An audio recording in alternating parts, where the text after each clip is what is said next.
Welcome to the City of Healing. This is Angela, and I hope everyone is doing well. It's a beautiful morning, and I wanted to come forth just to share a brief story. And, stories to me are my life's lesson, and hopefully it can be helpful for someone else too. So, in my little stories that I share, it's just not talking about myself and my past, etc. It's lessons in it for me. And, I've been told for others as well. So this one, I think I'm going to name this video because I have the intuition or the guidance to talk about this a little bit. And that is homelessness and, luggage.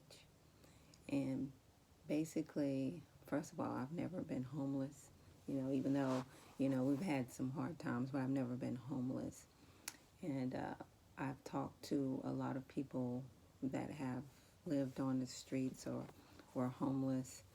But, if we're on this planet, there is no reason why anyone should be homeless. And I've gotten several different reasons why people say that they are homeless. One is by choice, two, no family members, and some people just don't know what to do, you know. And then some people just like doing it, believe it or not. And some people aren't just people. They're angels in disguise, etc., etc. So I can probably go on and on about the reasons I've heard that people say that they are homeless. First, I'll begin with a story about me about college. And I share this story on my previous video in a different way. In high school, living with my grandmother was a little rough, and we got picked on a little bit because we didn't have, the nice clothes. I never owned any jeans, in high school. And I studied a lot. I was a little nerd. I loved to read then, too. And I did pretty good in school. I studied a lot, It takes me a lot of work or a lot of reading to get something, but when I get it, I'm pretty good at it. But for some people, they could probably read something, and probably get a good grade for, the test the next day. But me, I have to study like weeks in advance or a week in advance, speak rationally, to do really well on a test. But anyway, that kind of gives you how hard I studied. But anyway, I wanted to go to college, of course, and I wanted to be a doctor originally. And I wanted to get a scholarship. So, of course, senior year, you're talking to your guidance counselor intensively. And basically, long story short, my guidance counselor at the time told me basically and bluntly, you might as well go to a community college because you're not really smart enough, and your parents or your grandmother don't have the money to send you off to college, And so, I wouldn't even plan to go to college. And, I respected her at the time. But that kind of put a really damper on my situation because, my thought is doing much better for myself. So I was a little disappointed in her response, and I took it in, and I've always been taught to listen to adults and be very respectful, and I was, but I was also a little rebellious, or a little headstrong, rather. A little bit beyond my years, some people used to say and call it.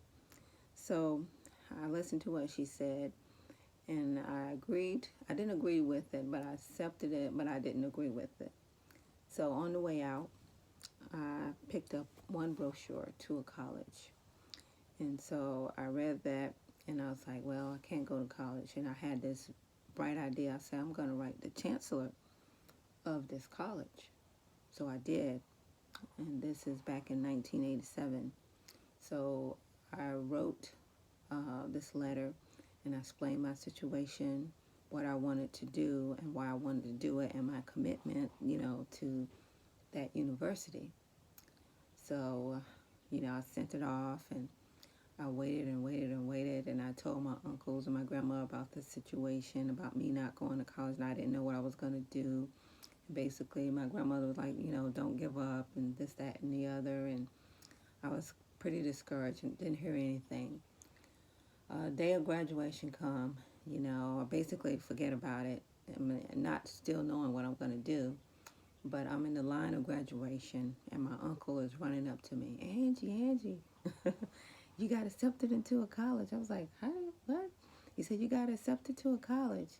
And he hands me the letter, and it's not even open. And then, he's walking back, so, I couldn't open it. And I was like, well, how did he know I got accepted? He just see the letter, because some of these letters can be just like, sorry, you're not accepted. So I go ahead and I open it, and I'm in line, graduation, and excited but not too excited. And I open the letter, and it says, dear Miss Armstrong, thank you for, your participation in writing this excellent letter of wanting to attend our university. And we are happy to say that you are more than qualified for college. You're so qualified that we are willing to pay for your 4 years of college at our university. And I was like, what? In the line of graduation. And I ran out of line, tried to find my uncles and my grandmother. My grandmother wasn't able to come, but find everybody to tell them about the the acceptance letter, but I couldn't find anybody, so I came back in line. I was so happy, and I told everybody in line that I was going to college, full ride, scholarship, and everything. And, and thinking about that, I could have applied to many colleges, and, because I took the SAT, I did very well with that. I had a good GPA, but I didn't know these things, and my family, I was actually really the first one in my family to go to college, so I did it. I got into the university. I was so excited. I worked that summer. I got enough money. And my grandmother said she had a graduation party present for me. And my uncle told me it was some luggage. So I'm expecting this large luggage set because, I'm working and I'm getting all this stuff, even though I'm buying my sister some things too. So my grandma calls me into her room, and I see this suitcase in the middle of the floor, and she says, congratulations, you're about to go far. And I was like, okay. But anyway, that summer I got me a whole bunch of stuff. I still remember it now, and I still have the suitcase. It's a Monarch suitcase since 1987. Anyway, my kids fight for it when we go out somewhere, especially, when I was, when they were younger, we go for trips and things, and they wanted to carry the suitcase because of all the significance and everything. And it used to have all the tags on it, but as you travel, they cut it off. So, and it even, my sister, one of my younger sisters, because her handwriting was better than mine, she even put my information, and you probably can't see it, but it's written in there, my name, Angela Armstrong, Route 1, Box 420, Elm City, North Carolina, and then even the phone number, 919-286-3200. That number is not in existence anymore. But anyway, I loaded this suitcase with, I still remember it to this day. The biggest thing I got was some some Safeguard soap. That was my favorite soap back then. Some Crest toothpaste. I got some jeans, some deodorant, and I just stuffed this full of towels, and I just had everything I thought I needed for college, some notepads. it was full. I mean, this little suitcase had everything I needed for college. Anything you could think of, I was ready for college.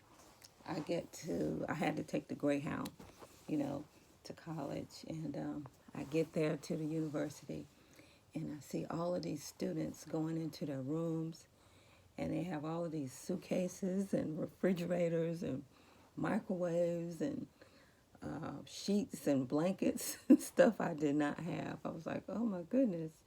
Anyway, I didn't even have sheets for my bed, and I remember telling my roommate I was allergic to the sheets and blankets. So it was crazy, but anyway, it was a very interesting experience, and I made it. I did well in the school.